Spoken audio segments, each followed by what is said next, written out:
기억해 주시고 참여해 주시면 감사하겠습니다. 신학에 보면은 그 하나님에 대한 속성을 얘기를 합니다.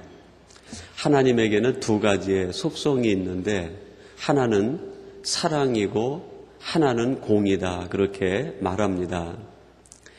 그래서 요한 1서에 보면 하나님은 사랑이시다, 그렇게 정의를 내렸습니다.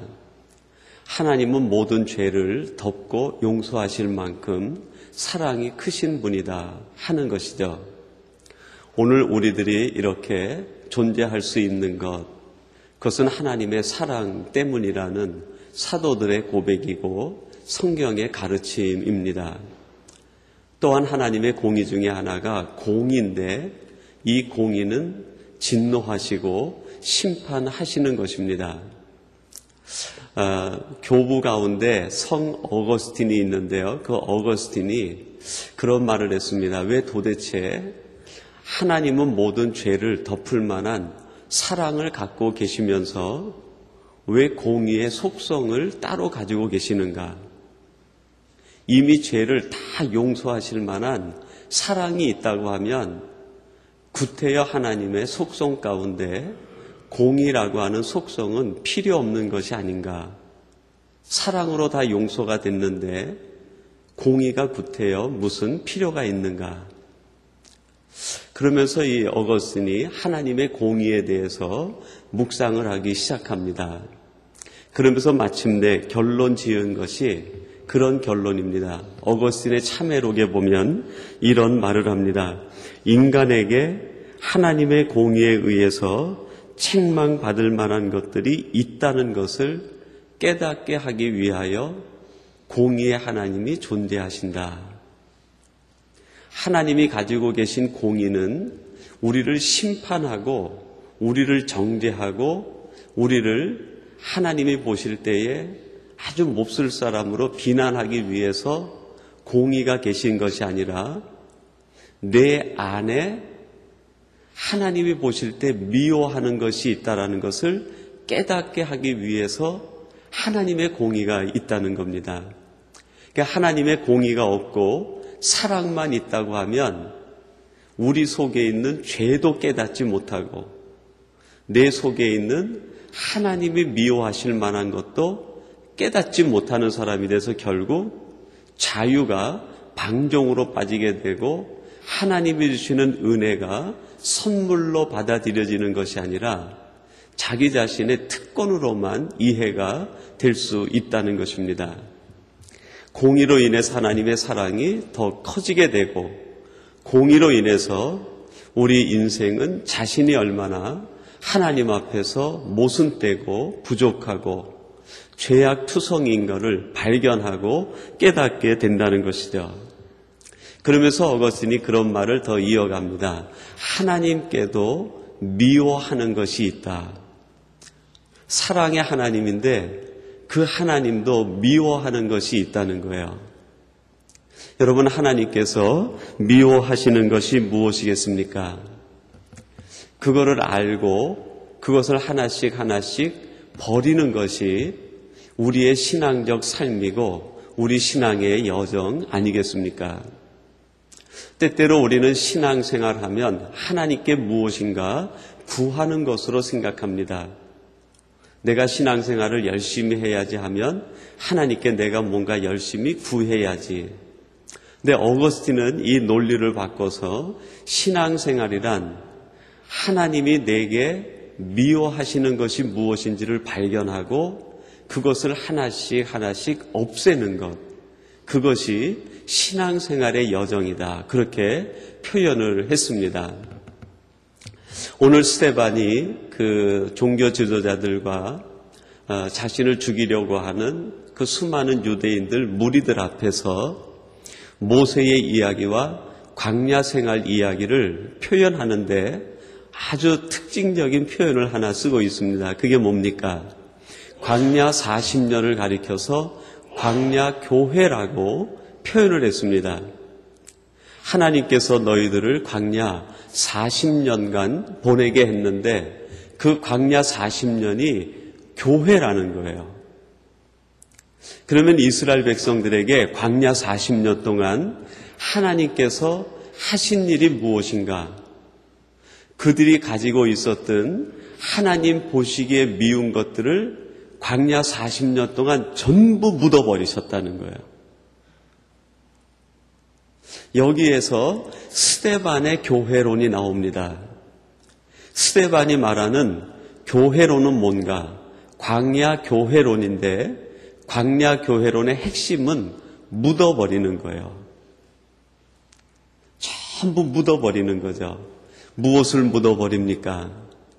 하나님의 공의에 저촉될 만한 것들, 하나님 보시기에 미움이 되는 것들, 하나님이 볼 때 아름답지 못한 것들을 광야 생활에서 이스라엘 백성들이 다 묻어버렸듯이 우리의 교회 생활 중에서 그것을 다 묻어버려야 된다는 거죠.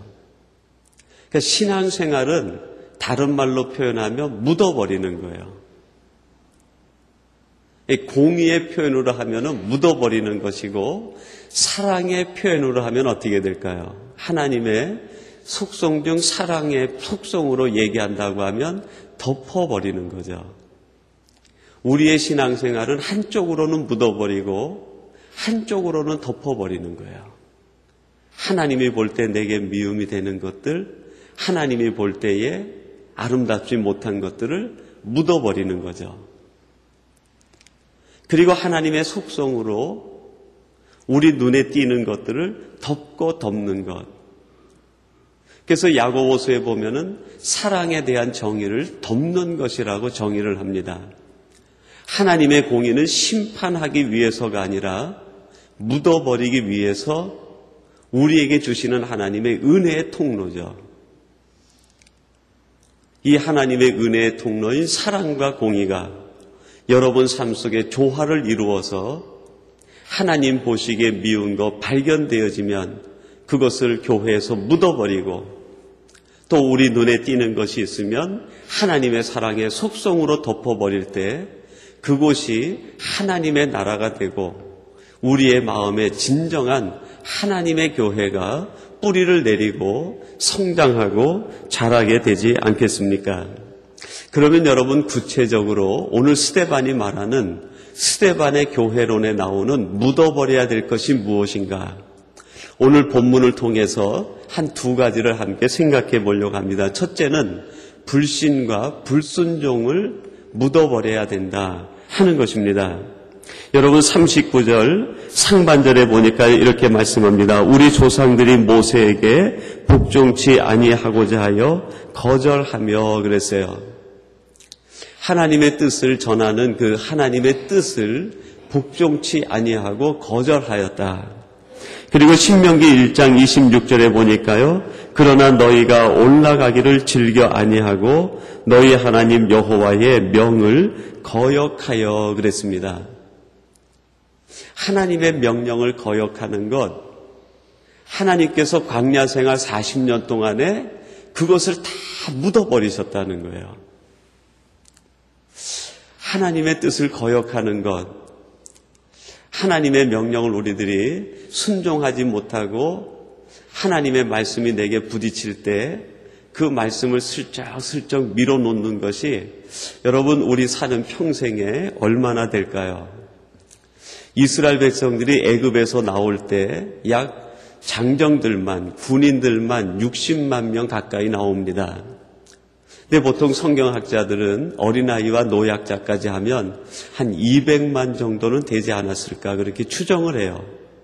출애굽한 백성들이 200만인데 그 200만이 모두 광야에서 묻혔습니다. 여러분 우리 속에 하나님의 감동이나 말씀이 부딪혀 올 때 그 말씀대로 순종하고 그 말씀대로 살지 못하고 슬쩍슬쩍 미루어 놓는 것들이 이스라엘 백성 200만이 죽었듯이 무수한 숫자가 우리의 삶 속에서 만들어지게 된다는 거예요. 200만이라는 숫자는 결국 우리 개인의 심령으로 유비해 보면 우리가 하나님 앞에 그동안 불순종했던 숫자가 횟수가 그 정도 되는 것이 아니겠는가. 물론 비유로 그렇게 이해할 수 있겠죠. 한번 여러분 지금까지 살아온 여러분의 시간들을 뒤돌아보면서 한번 생각해 보세요. 내가 그동안 하나님 앞에 바로 순종하지 못한 것들이 얼마나 많이 있는가. 무수한 숫자들이 있을 거예요. 그것들을 다 묻어버리고 하나님께서 마지막에 여호수아와 갈렙만 가나안으로 들여보냅니다. 여호수아와 갈렙이 하나님 보시기에 착해서가 아니라 한 가지 그들에게 잘한 것이 있어서 그래요. 그게 무엇입니까? 순종입니다. 그래서 신명기 1장 36절에 보면 이렇게 말씀합니다. 오직 여분네의 아들 갈렙은 온전히 여호와를 순종하였은즉 그는 그것을 볼 것이요 라고 말합니다. 그리고 38절에서 너희 종자 눈의 아들 여호수아는 그리로 들어갈 것이니 그랬어요.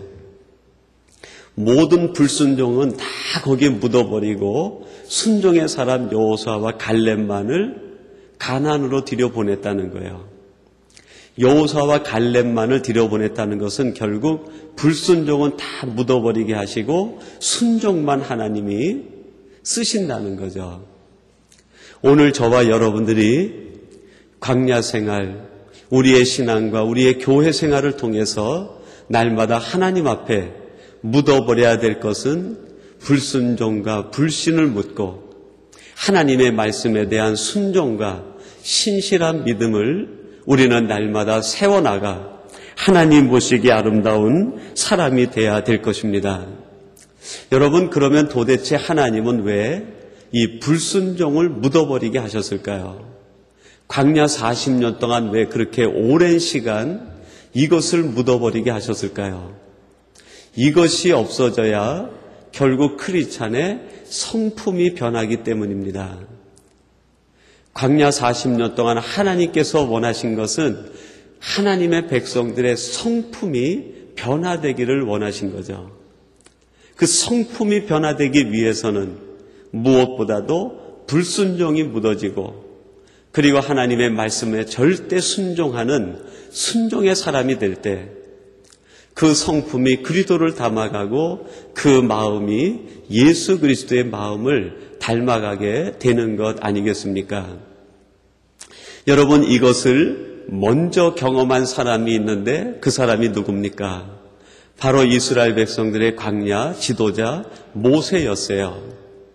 모세는 광야 40년 동안 그가 가지고 있었던 자기 생각의 모든 불순종을 묻고 절대적인 순종의 사람이 됩니다. 그리고 그를 통해서 하나님이 출애굽의 지도자가 되게 하시고 이스라엘 백성들에게 모세를 통해서 또 한 가지 교훈을 가르쳐 주시는 거죠. 모세가 바로 당신들 같은 사람이었는데 모세가 먼저 광야 40년을 통해서 절대 순종의 사람이 되어 이렇게 된 것들처럼 당신들도 이러한 사람이 되었으면 좋겠다는 하나님의 마음을 상징적으로 보여주는 것 아닙니까? 그래서 스데반이 종교 지도자들에게 설교를 하면서 계속 강조하는 것이 무엇입니까? 이 사람 모세가 바로 과거에는 그러했는데 지금은 그의 성품이 변하여 절대 순종의 사람이 되었을 때 모세를 통해서 40년간 하나님의 기사와 능력과 이적이 나타나게 되었고 행해지게 되었다는 것을 얘기합니다.